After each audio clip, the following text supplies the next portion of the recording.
In part one, we talked about two different kinds of characters. Subjective characters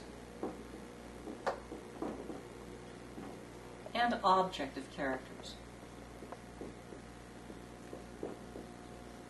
Now, the subjective characters represent the points of view. They don't represent anything that's going on in the story, they simply represent points of view. Now, the points of view are like the main character, who represents the audience position in the story. They're different angles from which to look at what goes on in the story.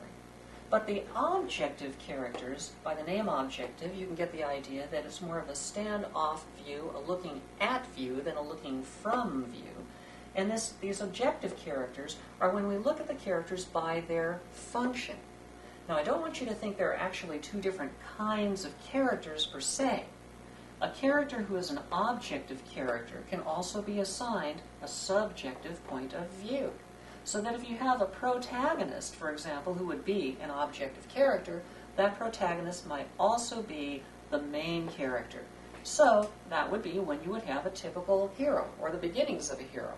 In this case, you'd have a character who's being the protagonist, the fellow leading the charge in the story, the quarterback in the football game.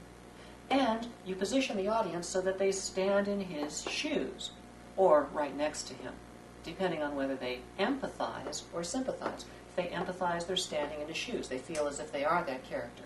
If the audience sympathizes, they feel they're standing next to him, seeing things from his point of view, or seeing what the story means emotionally, what is favorable and unfavorable from over his shoulder. Okay? So these two functions, the subjective points of view and the objective dramatic functions as to what the characters actually do in the overall drama, these can be combined into a single player. And once again, the word player here, player is any kind of a physical host that can hold either a function or can provide a point of view, or both. A player usually is a person, but it can also be a place or a thing.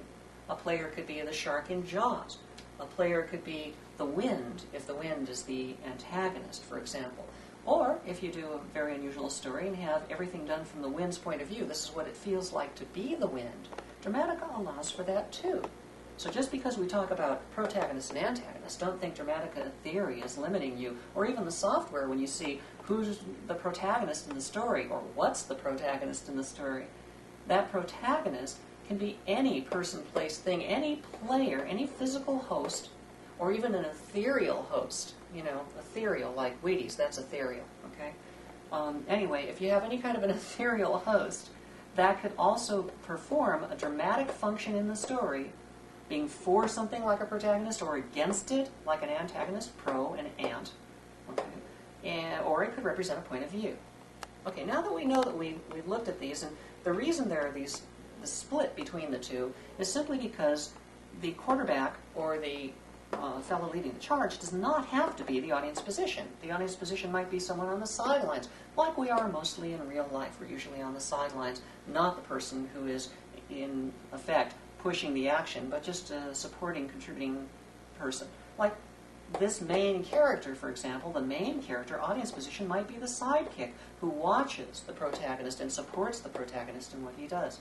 Now, if you've only written stories that have typical heroes, where you have a protagonist who's also a main character, then you've not done anything wrong, you've just limited yourself to a small fraction of the kinds of audience experience that you might create.